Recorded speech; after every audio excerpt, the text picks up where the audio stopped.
we've all met that one guy, the one who says he doesn't want a relationship.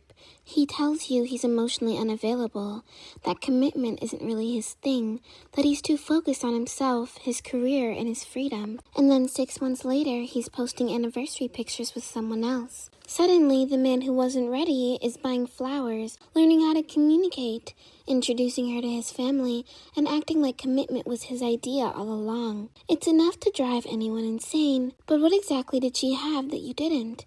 Was she prettier? More accommodating? Did she play harder to get?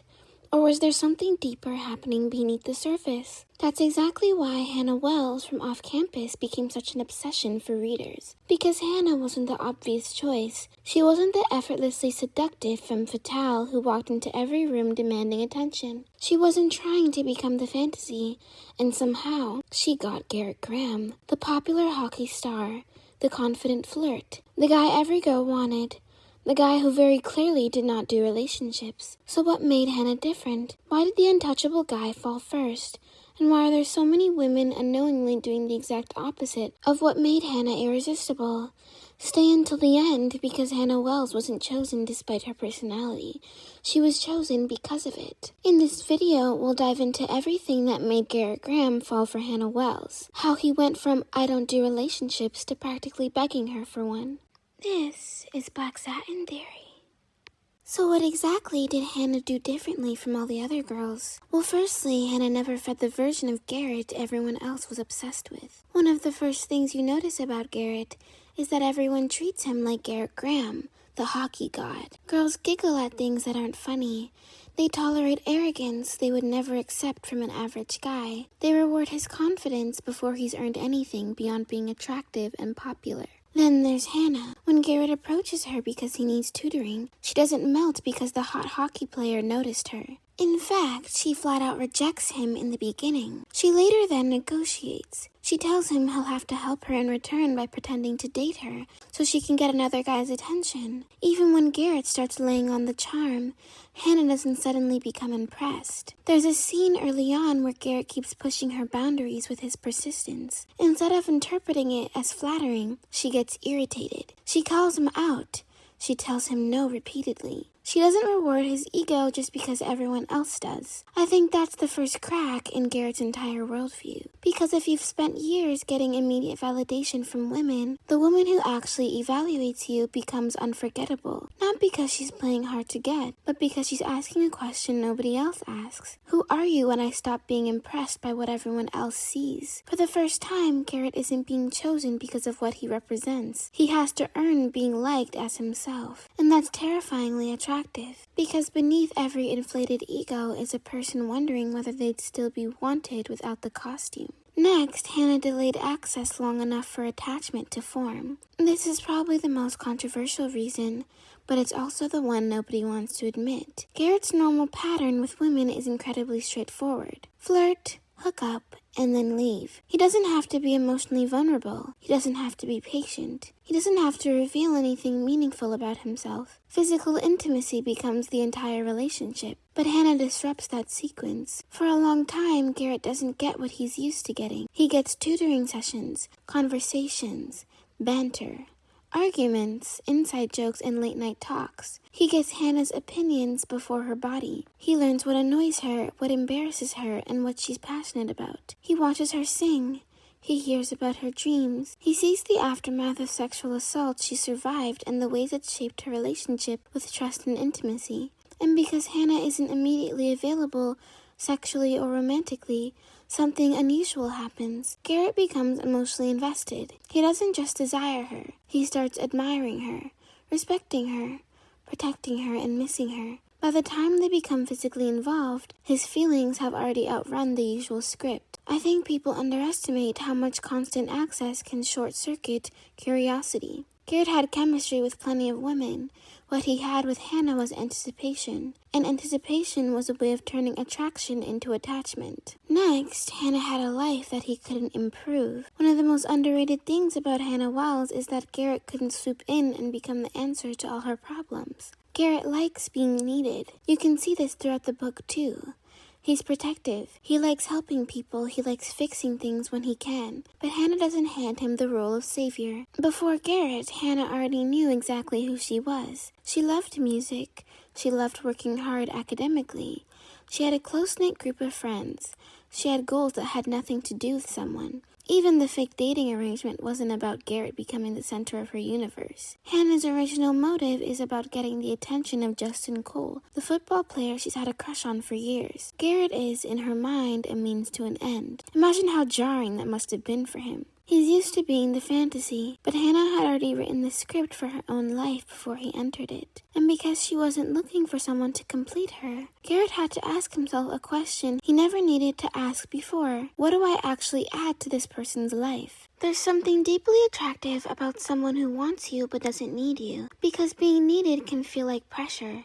Being chosen feels like love. Hannah chose Garrett, but she would have survived perfectly fine without him. And ironically, that's exactly what made him desperate not to lose her. In addition, Hannah wasn't intimidated by his status. One of my favorite dynamics in OffCampus is how often Hannah completely forgets that Garrett Graham is supposed to be intimidating. This is a guy whose entire identity is built around being exceptional. He's the captain of the hockey team. Girls throw themselves at him. People know his name before they know anything about him. Most interactions Garrett has are influenced by the fact that everyone is aware of who he is. But Hannah talks to him like he's just Garrett. When he's being ridiculous, she tells him he's being ridiculous. When he's overconfident, she teases him.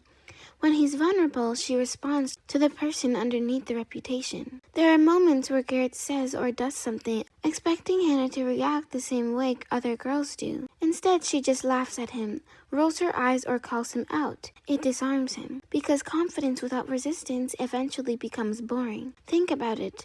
If everyone around you is constantly validated the same version of you, wouldn't you eventually crave someone who treated you normally? Someone who wasn't dazzled? Someone who saw beyond the image? Hannah wasn't trying to humble him. She just genuinely wasn't impressed by status alone, and that's what made her opinion matter. Because praise means very little when everyone gives it away for free. Respect means everything when it has to be earned. One of the bravest things about Hannah is that she didn't make him pay for what other men did. Because after what happened to her, nobody would blame her if she shut herself off completely. Hannah is a survivor of sexual assault. And the book doesn't treat that experience as a quirky character detail. It affects the way she moves throughout the world. It influences how she experiences touch, trust, fear, and intimacy. There are moments when Garrett accidentally triggers those fears, and there are moments where Hannah has to explain why certain things are difficult for her. But here's what she doesn't do. She doesn't punish him for crimes he didn't commit. She doesn't assume that vulnerability automatically leads to danger. She doesn't decide that because one person violated her trust, nobody else deserves access to her heart. Instead, she takes her time. She lets Garrett earn pieces of her trust slowly, and Garrett rises to meet that responsibility. There's a scene when he stops immediately after he realizes she's uncomfortable. No ego, no guilt trips, no anger. Just respect. This moment changes everything because Hannah's trust wasn't blind, it was intentional. And being trusted by someone who has every reason not to trust anyone at all, that's sacred. Garrett understood that, which is why he handled her heart more carefully than he'd ever handled anyone else's. Lastly, Hannah saw potential in him that had nothing to do with hockey. For most of Garrett's life, his value came from one thing: his performance, his future in the NHL, his ability to win. Even his father viewed him primarily through the lens of achievement. What can you do? What can you become? What can you provide? Very few people seemed interested in Garrett Graham the person. Then Hannah starts tutoring him, and instead of assuming he's just another dumb athlete, she pushes him academically. She expects him to study. She refuses to do the work for him. She celebrates his improvement because she genuinely believes he's capable of more. It's such a subtle thing, but it's huge. She sees intelligence where other people assume laziness, humor where other people see arrogance, tenderness where other people see confidence. She expands the way Garrett sees himself, not by lying to him, not by putting him on a pedestal, but by recognizing qualities that nobody else bothered to nurture. People talk all the time about wanting someone who sees the real them, but what they often mean is, I want someone who sees the parts of me I've neglected and reminds me they're still there. Hannah did that for Garrett. She loved the version of him that existed beyond trophies, statistics, and expectations, and that kind of love changes people. I don't actually think Hannah Wells got the guy who doesn't do relationships. I think she exposed the flaw in that statement, because Garrett was always capable of commitment. He just hadn't met someone who interrupted the way he related to women. Most girls validated his ego before they knew him. Hannah challenged it. Most girls gave him immediate access. Hannah gave him time. Most people treated him like a hockey player. Hannah treated him like a person. Most people saw his confidence. Hannah noticed the pressure underneath it. Hannah never auditioned for the role of the girl worth choosing. She was too busy being herself. I think that's why the story resonates with so many women. Not because it promises that every emotionally available man will transform if you love him correctly, but because it reminds us that the women who leave the deepest impact aren't always the most beautiful, the most agreeable, or the most effortless. Sometimes they're simply the women who refuse to participate in the script everyone else has accepted. And in Hannah's case, the script was simple. The hockey star flirts, the girl falls, the relationship ends before it begins. For once, that didn't work. Garrett Graham had to slow down, pay attention, and become better. And somewhere in between tutoring sessions, fake dates, stolen glances, and learning who Hannah Wells actually was, the guy who didn't do relationships became the guy begging for one. If you enjoyed this video, don't forget to like, subscribe, and turn on post notifications so you'll always be notified when Black Satin Theory posts a new video. Please leave comments in the comment section if you like this video and would like us to do some of the other characters in the series. As always, we'll see you in the next video.